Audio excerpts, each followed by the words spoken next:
وَأَمَّا مَنْ خَافَ مَقَامَ رَبِّهِ وَنَهَى النَّفْسَ عَنِ الْهَوَىٰ،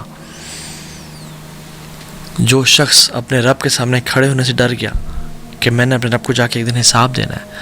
وَنَهَى النَّفْسَ عَنِ الْهَوَىٰ، اور اپنے نفس کو برائیوں سے روک کے رکھا،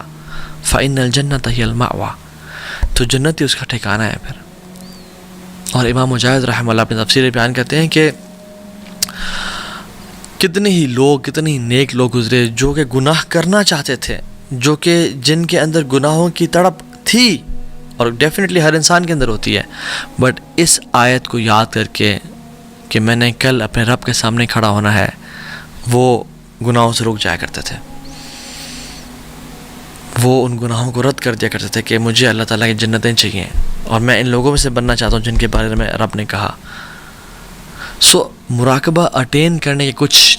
ٹپس، اینڈ ٹوٹل 4 ٹپس دے کے میں آپ اس بات کو ختم کروں گا آج کی لیکچر کو۔ نمبر 1، نوئنگ اباؤٹ اللہ، اللہ تعالیٰ کے بارے میں جاننا کہ اللہ تعالیٰ کون ہے، اللہ تعالیٰ کے ناموں کے بارے میں پڑھنا۔ اللہ البصیر ہے، the all seeing، اللہ العلیم ہے، the all knowing، اللہ السمیع ہے، ہمیشہ سے سن رہا ہے، اللہ الرقیب ہے، الرقیب جو کہ ہر ٹائم مجھے دیکھ رہا ہے، اللطیف جو کہ each and every minute details کو دیکھ رہا ہے، شہید، الشہید شاہد ہے، وٹنس کر رہا ہے مجھے، المحیط جس نے ہر چیز کو گھیرے میں لیا ہوا ہے، میں بھی اس کے گھیرے میں ہی ہوں۔ اور عائشہ بنت ابی بکر رضی اللہ عنہا کہتی ہیں کہ میں بیٹھی ہوئی تھی اور ایک عورت آئی،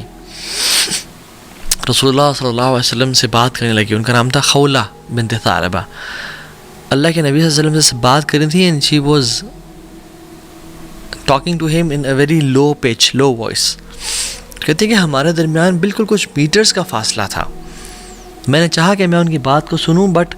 مجھے ان کی بات نہ کچھ سمجھ آ رہی تھی اور کچھ سمجھ نہیں آ رہی تھی، تو I couldn't figure out یہ بات کیا ہو رہی ہے، کیونکہ وہ اتنی آہستہ آواز سے بات کر رہی تھی۔ اور کہتے ہیں وہ بات کرتے کرتے اللہ اکبر، جبریل امین آسمانوں سے وحی لے کے آ گئے، قد سمع اللہ قول التی تجادلک فی زوجہا وتشتکی الی اللہ، اللہ نے سن لی اس کی بات جو آپ سے جھگڑ رہی ہے اپنے شوہر کے بارے میں اور اللہ سے شکوہ کر رہی ہے، واللہ یسمع تحاورکما، کہ اللہ تعالیٰ نے تم دونوں کے ڈائلاگ سن لیا، ان اللہ سمیع البصیر، اللہ تعالیٰ ہر چیز کو سنتا ہے اور جانتا ہے۔ تو عائشہ کہتی ہیں کہ I was amazed کہ میں اتنے دور سے نہیں سن رہی، اور اللہ رب العالمین نے 7 آسمان کے اوپر، عرش کے اوپر سے ان کی بات کو سن لیا۔ کہتی ہے سبحان الذی وسع سمعہ الاصوات، پاک ہے وہ ذات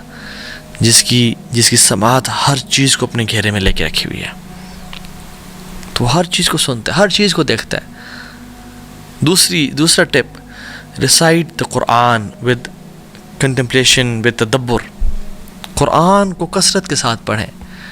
اور جان لیں کہ قرآن ہمیں ہر قسم کے گناہ سے نکال لے گا اگر ہم قرآن کو پڑھتے ہیں تو۔ اور سلف کہا کرتے تھے کم من معصیت فی الخفاء منعنی منها قوله تعالی ولمن خاف مقام ربہ جنتان، اللہ اکبر۔ کہتے ہیں کہ کتنے ہی گناہوں نے مجھے اپنے رب کی نافرمانی سے بچا لی، یعنی کتنے ہی گناہوں سے میں بچ گیا اس آیت کی وجہ سے، وَلِمَنْ خَافَ مَقَامَ رَبِّهِ جَنَّتَانِ، کہ جو اپنے رب کے سامنے کھڑے ہونے سے ڈر گیا، حساب سے ڈر گیا، اس کے لیے 2 جنتیں ہوں گی۔ اور یہ آیت وَهُوَ مَعَكُمْ أَيْنَمَا كُنْتُمْ، وہ تمہارے ساتھ ہے تم جہاں بھی ہو۔ کتنے گناہ میں کرنا چاہتا تھا، میرے پاس ایزی ایکسیس تھی، میرے لیے پاسبل تھا، کسی کو پتہ بھی نہ چلتا اور میں گناہ کر کے فارغ ہو جاتا، لیکن مجھے یہ آیت یاد آ گئی وَلِمَنْ خَافَ مَقَامَ رَبِّهِ جَنَّتَانِ۔ قرآن کو تدبر کے ساتھ پڑھیں، تفکر کے ساتھ پڑھیں۔ تیسری چیز، to be aware of the consequences of living مراقبہ، اس بارے میں جاننا کہ اگر میں نے مراقبہ چھوڑ دیا، اگر میں نے اس بات کو چھوڑ دیا کہ میرا رب مجھے دیکھ رہا ہے، تو پھر میرے ساتھ کیا ہوگا؟ اور ایک بڑی خوفناک حدیث میں جو میں اکثر بتا چکا ہوں، ثوبان رضی اللہ عنہ کی حدیث ہے، آپ نے فرمایا کہ صلی اللہ علیہ وسلم لَأَعْلَمَنَّ أَقْوَامًا مِّنْ أُمَّتِي يَأْتُونَ يَوْمَ الْقِيَامَةِ بِحَسَنَاتٍ أَمْثَالِ الْجِبَالِ التِّحَامَةِ الْبَيْضَاءِ، میں اپنی امت کے لوگوں کو جانتا ہوں جو قیامت کے دن آئیں گے ایسے ایسے نیک اعمال لے کے، جبال کے برابر، پہاڑوں کے برابر، اور تہامہ پہاڑ کے برابر چمکتے ہوئے نیک اعمال لے کے آئیں گے۔ فَيَجْعَلُ اللَّهَ عَزَّ وَجَلَّ هَبَاءً مَنْثُورًا، اللہ سبحانہ وتعالیٰ کو ان کو ذرات بنا دیں گے، ریزہ ریزہ کر دیں گے، مٹی مٹی کر دیں گے۔ تو قال ثوبان یا رسول اللہ صلی اللہ علیہ وسلم صفہم لنا جلیہم لنا اللہ نکون منہم، یا رسول اللہ ہمیں بتائیں کہ وہ کیا کرتے ہوں گے، ان کی ٹریٹس کیا ہوں گے تاکہ ہم ان میں سے نہ ہو جائیں۔ وَنَحْنُ لَا نَعْلَمْ، اور ہمیں پتہ بھی نہ چلے کہ ہم ان میں سے ہو گئے ہیں۔ قَالَ أَمَا إِنَّهُمْ مِنْ إِخْوَانِكُمْ، جان لو تمہارے بھائی ہیں، وَمِنْ جِلْدَتِكُمْ، اور تمہارے سکن کلرز کے ہیں، وَيَأْخُذُونَ مِنَ اللَّيْلِ كَمَا تَأْخُذُونَ، اور رات کو جو تم قیام اللیل کرتے ہو وہ بھی قیام اللیل کرتے ہیں، بالکل ہی گئے گزرے نہیں، بالکل ہی لفنٹر نہیں ہے، ان میں کچھ نہ کچھ ایک تڑپ ہے کہ ہم نے عبادت کرنی ہے۔ وَلَكِنَّهُمْ أَقْوَامٌ إِذَا خَلَوْا بِمَحَارِمِ اللَّهِ انْتَهَكُوهَا، لیکن یہ وہ لوگ ہیں کہ جب اپنی تنہائیوں میں ہوتے ہیں اپنے اللہ کی حدود کو پامال کرتے ہیں، اللہ کی لیمٹ سے کراس کرتے ہیں، اللہ تعالیٰ ان کے تمام اعمال برباد کر دیں گے۔ میں اپنے آپ سے سوال کروں اور آپ بھی اپنے آپ سے سوال کریں، اور مجھے اپنے جواب کا معلوم ہے کہ اگر ہماری لائف کو ایک فلم کی فارم میں ہماری فیملی کے سامنے دکھایا جائے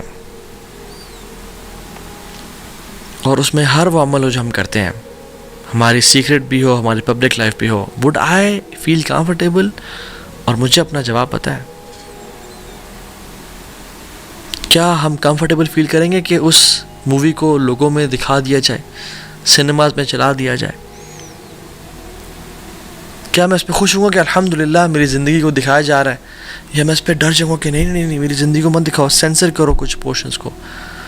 اگر تو یہ معاملہ ہے تو جان لے اللہ تعالیٰ ہر چیز جانتا ہے، and we have to give attention to the production of that film, because ہم ہی اس کے رائٹر ہیں، ہم ہی اس کے پروڈیوسر ہیں۔ ہر انسان کے ساتھ، اس کے گردن کے ساتھ اس کے اعمال جوڑ دیے گئے ہیں۔ وَنُخْرِجُ لَهُ يَوْمَ الْقِيَامَةِ كِتَابًا يَلْقَاهُ مَنْشُورًا، اور قیامت کے دن اس کی کتاب اوپن پڑی ہوگی، سامنے کھلی پڑی ہوگی۔ اللہ تعالیٰ کہیں گے پڑھو اپنی کتاب کو، اقرأ کتابک کفیٰ بنفسک اليوم علیک حسیبا، آج تم اپنا حساب کرنے کے لیے کافی ہو، پڑھو اپنی اس کتاب کو، تم جان لو کہ یہ تم نے کیا کرتوت کر کے آئے ہو۔ اور اس دن اللہ کی ذات ہوگی اور ہم ہوں گے، اور اپنی کتاب کو انسانیت کے سامنے، آدم سے لے کے آخری انسان تک ہمیں پڑھنا پڑے گا، کیا کریں گے؟ اور یاد رکھیں چوتھی ٹپ، جو لوگ تھے نا مراقبہ والے، ان کے واقعات کو پڑھیں، ان کے لائف سٹوریز کو پڑھیں کہ انہوں نے کس طرح سے بچایا اپنے آپ کو۔ امام غزالی رحمہ اپنی کتاب میں احیاء علوم الدین میں لکھتے ہیں کہ عبداللہ بن دینار عمر بن خطاب کے ساتھ سفر کر رہے تھے۔ کچھ روایت میں عبداللہ بن عمر کا ذکر بھی آتا ہے، لیکن جو زیادہ اوتھینٹک ہے وہ ہے عبداللہ بن عمر کے ساتھ سفر کر رہے تھے مکہ کی طرف۔ تو عمر بن خطاب نے ایک شخص سے کہا کہ رات پڑاؤ ڈالا، لیٹ ہو گئے، ایک شخص چرواہا گزرا تو کہا کہ ہمیں بکری دے دو، ہمیں تمہیں پرچیز کرنی تم سے۔ اس نے کہا کہ نہیں مملوک، میں تو غلام ہوں، یہ بکریاں کسی اور کی ہیں۔ تو اس نے کہا، عمر بن خطاب نے اس کو ٹیسٹ کرنا چاہا، اس کا مراقبہ کیسا ہے، اس کے دل میں اللہ کی حیا کیسی ہے۔ انہوں نے کہا کہ دے دو ہمیں، اور مالک کو بولنا کہ بھیڑیا کھا گیا، کچھ پیسے ہم سے لے لو، اپنے پاس رکھ لو، اور مالک کو کہنا کہ بھیڑیا کھا گیا، آفٹر آل ایکسیڈنٹس ہیپن۔ تو اس نے جواب دیا، اور یہ جواب واللہ ہماری زندگی میں کافی ہمارے لیے کہتا ہے، فماذا اقول للہ، اپنے مالک کو تو میں کہہ دوں گا اس کو بھیڑیا کھا گیا، مگر میں اللہ کو کیا جواب دوں گا جا کے، کل کو مجھے اللہ کے سامنے کھڑا ہونا ہے۔ عمر بن خطاب بہت خوش ہوئے اس انسان سے اور اس کو پریز کیا، اور اگلے ہی دن اس مالک کے پاس گئے، اسے غلام خرید لیا اور اس کو آزاد کر دیا۔ اور کچھ روایت جن میں اگرچہ کلام ہے، یہ آتا ہے کہ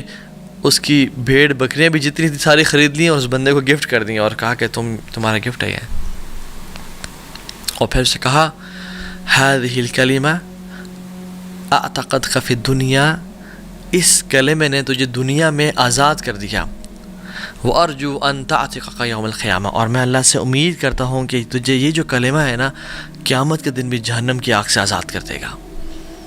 کیونکہ یہ کلمہ اتنا اسپیشل ہے کہ میں اپنے رب کو کیا جواب دوں گا. ربیعہ بن خزیم ایک تابعی ہیں اور بڑے نیک انسان، عابد، زاہد، صوام، قوام. ابن مسعود، عبداللہ بن مسعود رضی اللہ تعالیٰ عنہ ان کو کہا کرتے تھے کہ اگر تجھے رسول اللہ دیکھ لیتے نا تو اس سے بڑی محبت کرتے ہیں، تم سے بڑی محبت کرتے ہیں. اور میں جب بھی تمہیں دیکھتا ہوں مجھے عابدین، مجھے زاہدین، مجھے ڈیواؤٹ ورشپرز یاد آ جاتے ہیں. تو ان کے جو دوست تھے ربیعہ بن خزیم کے، وہ جلس ہوئے ان کے سٹیٹس اور مقام مرتبہ سے. انہوں نے کہا کہ کیا کریں، تو انہوں نے ایک عورت کو کہا کہ اس کو کسی طرح سے پھسلاؤ، اس کو سیڈیوس کرو، اس سے بات کرو تاکہ یہ پھسل جائے کسی. اور وہ عورت اپنی خوبصورتی میں بہت آگے تھی. تو وہ شخص جب گزرے تھے بازار سے تو اس عورت نے نقاب کیا ہوا تھا، تو جیسے ہی وہ آ رہے تھے تو اپنا نقاب اتار دیا.